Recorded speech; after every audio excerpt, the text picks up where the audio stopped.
Hello everyone, this is Namrata. Welcome to Tom's class, जहाँ पर आज हम पढ़ने वाले हैं क्लास 9 साइंस से चैप्टर मोशन। इस चैप्टर की पूरी सीरीज़ रहने वाली है और ये इस चैप्टर का फर्स्ट वीडियो है। ऐसे ही सारे वीडियोस मैं आपको देती रहूँगी, बने रहिएगा। तो चलिए स्टार्ट करते हैं मोशन से। So what is motion? Motion को जानने के लिए हम देखेंगे हमारे सराउंडिंग बहुत सारी ऐसी ऑब्जेक्ट्स होगी जो अपनी पोजीशन चेंज कर रही होगी, जैसे कि कोई कार, कोई भी व्हीकल की हम बात करें, या फिर कोई भी ऑब्जेक्ट जो कि अपनी पोजीशन को चेंज कर रहा है, हमने उसकी जगह चेंज कर दी, और like fan. So this all objects they are in motion. तो आइए हम देखेंगे कि इस मोशन को हम समझेंगे कैसे, हम इसे डिफ़ाइन कैसे करेंगे। मोशन को डिफ़ाइन करने के लिए मैंने यहाँ पर एक एग्जांपल लिया है। ये एक आपके पास कार बॉडी रखी हुई है। इस कार बॉडी का जब पोजीशन चेंज होगा, मैंने इसकी सबसे पहली पोजीशन यहाँ पर ली हुई है, ये अभी पोजीशन ए पर रखी हुई है। इस पोजीशन से जब ये आगे बढ़ती है, इस डायरेक्शन में ये मूव करती है, ठीक है, और मूव करते हुए ये आ जाती है पोजीशन बी पर। ओके, बॉडी आ जाती है आपकी पोजीशन बी पर। सो इस पोजीशन बी पर इसे आने में कुछ लगा होगा टाइम। तो ये कार बॉडी इस पोजीशन ए से पोजीशन बी पर आ जाती है कुछ टाइम के साथ में। तो हम कहेंगे कि ये जो बॉडी है ये मूविंग बॉडी है। So we can say a body is changing its position. यहाँ पे देखिए दो चीज़ें हुई है, बॉडी ए पोजीशन से बी पोजीशन पर आई है, तो इस बॉडी की कुछ पोजीशन चेंज हो गई, और इस पोजीशन को चेंज करने में बॉडी को लगा है कुछ time. Okay, so we can say a body is said to be in motion when its position is changes with respect to time. यहाँ पे कुछ और ऐसे एग्जाम्पल्स होते हैं जिससे ये समझना कि वो मोशन में है या नहीं काफ़ी डिफ़िकल्ट हो जाता है। इसके लिए मैं कुछ एग्जाम्पल लेना चाहूँगी। Like you are in the train, ठीक है, आप एक ट्रेन में बैठे हुए हैं और आप उस ट्रेन में बैठे हुए किसी दूसरी ट्रेन को नोटिस कर रहे हैं विंडो से, ठीक है। सो एक ट्रेन में बैठे हुए हैं और साथ में आप विंडो से दूसरी ट्रेन को देख रहे हैं। दोनों में से कोई एक ट्रेन मूविंग है, तो हम ये डिसाइड नहीं कर पाते कि जिस ट्रेन में आप बैठे हैं या जो बॉडी को आप देख रहे हैं, जिस ट्रेन को आप देख रहे हैं, वो बॉडी मोशन में है। हम ये नहीं देख सकते, हम ये नहीं बता सकते, ठीक है, हम कंफ्यूज हो जाते हैं। इसे बताने के लिए हमें चाहिए होंगे कुछ स्टेशनरी ऑब्जेक्ट्स और कुछ रेफरेंस पॉइंट। सो रेफरेंस पॉइंट आपके क्या होते हैं? रेफरेंस पॉइंट वो पॉइंट्स होते हैं जिनकी पोजीशन चेंज नहीं हो सकती। लाइक कार, अगर आप देखें, कार हो गया, या फिर आपने कुछ ऑब्जेक्ट, कोई ह्यूमन बॉडी हो गई, इन्हें आप रेफरेंस पॉइंट नहीं ले सकते। क्यों? क्योंकि ये अपनी पोजीशन चेंज कर सकते हैं। तो आपके रेफरेंस पॉइंट क्या होंगे? जैसे कि आपने कोई ट्री ले लिया, आपने कोई ब्रिज ले लिया, आपने कोई पोल ले लिया, ठीक है, आपने कोई बिल्डिंग ले ली। So this all are your reference point, जो कि आप जानते हैं कि ये रेफरेंस पॉइंट कभी भी अपनी पोजीशन चेंज नहीं कर सकते, वो आपके रेफरेंस पॉइंट होते हैं। उस रेफरेंस पॉइंट की हेल्प से आप ये बता सकते हैं कि कौन सी बॉडी मूविंग है, कौन सी नहीं है। जैसा कि एग्जाम्पल के लिए मैं यहाँ पर एक ट्री ले लेती हूँ। मेरे पास में यहाँ पर एक ट्री है, ठीक है, और यहाँ से ये कार बॉडी पोजीशन ए से चलती है और बी पर आती है, फिर ये कहाँ आ जाती है? फाइनली सी पर आ जाती है। आपकी कार यहाँ आ जाती है,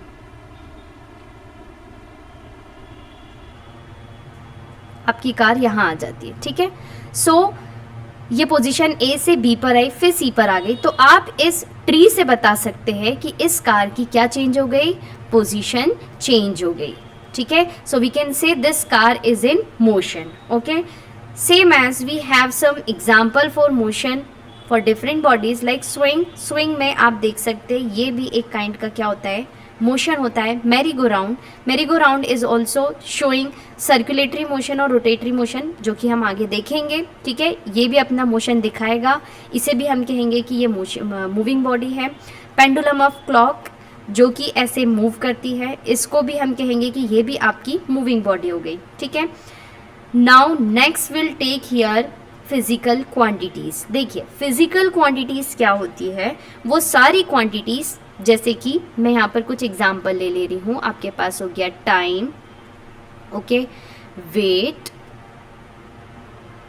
ठीक है, and force, also distance, speed, so many examples we have, ठीक है। ये सारे के सारे आपके फिजिकल क्वांटिटीज़ कहलाते हैं, ठीक है।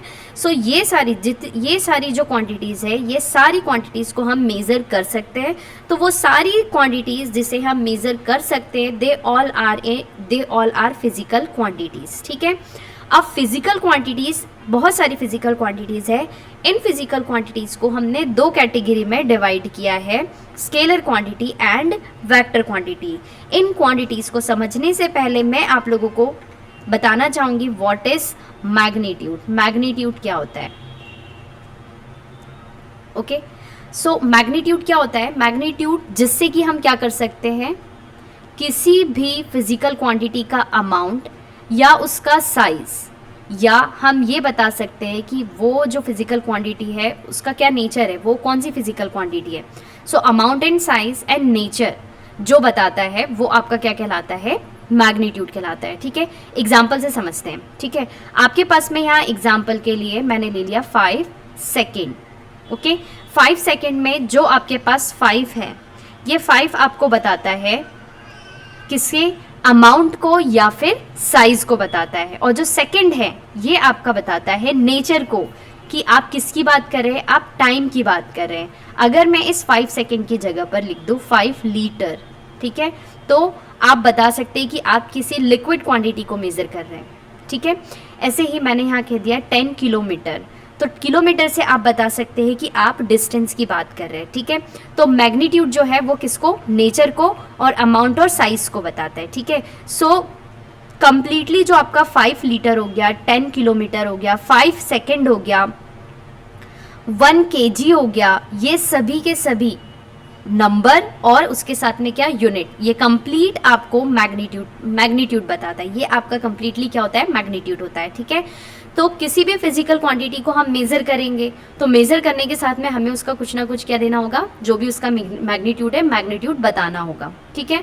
So this is magnitude.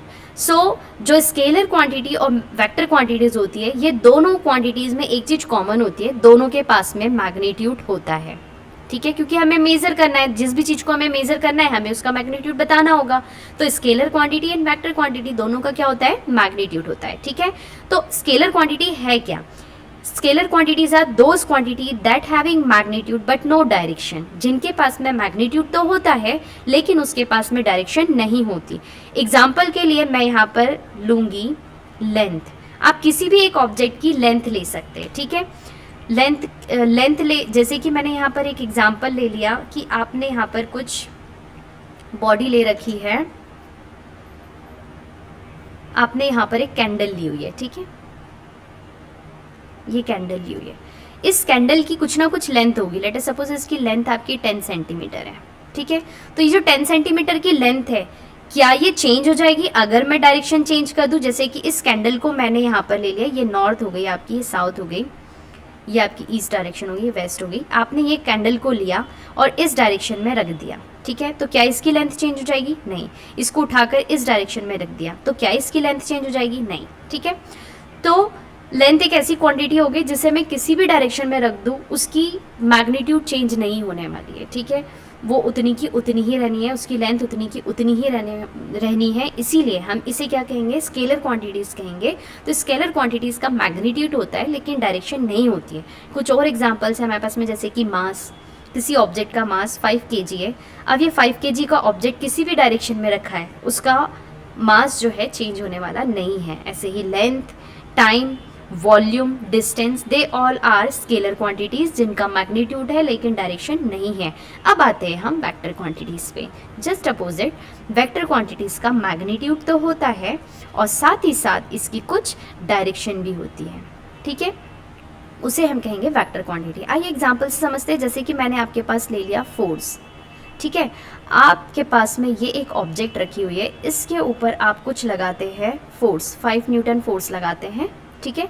तो हम देखते हैं, मैंने इस बॉडी पे इस डायरेक्शन में फोर्स लगाया है, तो बॉडी किस तरफ मूव करेगी? जिस डायरेक्शन में मैंने फोर्स लगाया है। मैंने इस डायरेक्शन में फोर्स लगाया तो बॉडी इसी डायरेक्शन में मूव करेगी, ठीक है। ऐसा तो नहीं होगा ना कि मैंने फोर्स इस डायरेक्शन में लगाया, बॉडी अपवर्ड चली गई, तो जिस डायरेक्शन में हम बॉडी पर फोर्स लगाते हैं, बॉडी उसी डायरेक्शन में मूव करती है, उसी डायरेक्शन में जाती है, ठीक है। तो जैसा कि यहाँ पर आपने देख लिया कि जहाँ हमने फोर्स लगाया बॉडी उसी डायरेक्शन में जाएगी। मैं नॉर्थ में फोर्स लगाऊंगी, बॉडी नॉर्थ में जाएगी। मैंने उसे साउथ में फोर्स लगाया, बॉडी साउथ में चली जाएगी, ठीक है। तो जिस डायरेक्शन में हम फोर्स लगाते हैं बॉडी उस डायरेक्शन में मूव कर जाती है। ऐसी क्वांटिटीज़ आपकी वेक्टर क्वांटिटीज़ होती है जिसके पास में मैग्नीट्यूड तो है लेकिन डायरेक्शन भी मैटर कर रही है, ठीक है। तो ऐसी क्वांटिटीज़ को हम वेक्टर क्वांटिटीज़ कहते हैं। So physical quantity having magnitude as well as direction, they are vector quantity. ऐसी कुछ और एग्जांपल्स हैं, फोर्स हो गया, आपका वेट हो गया, डिस्प्लेसमेंट हो गया, ये सारे आपके वेक्टर क्वांटिटीज़ है। वेट, डिस्प्लेसमेंट, ये सारी फिजिकल क्वांटिटीज़ के बारे में हम आगे चैप्टर में पढ़ेंगे, तो बने रहिएगा, ठीक है। नेक्स्ट ऐसे ही नेक्स्ट वीडियो में मैं आपके लिए लेकर आऊँगी डिस्टेंस एंड डिस्प्लेसमेंट, ओके। तो बने रहिएगा। I hope you like this video. If you like please like, share and subscribe my channel, जिससे कि मेरा मोटिवेशन बने रहे और मैं आपके लिए ऐसे वीडियोज़ लाती रहूँ।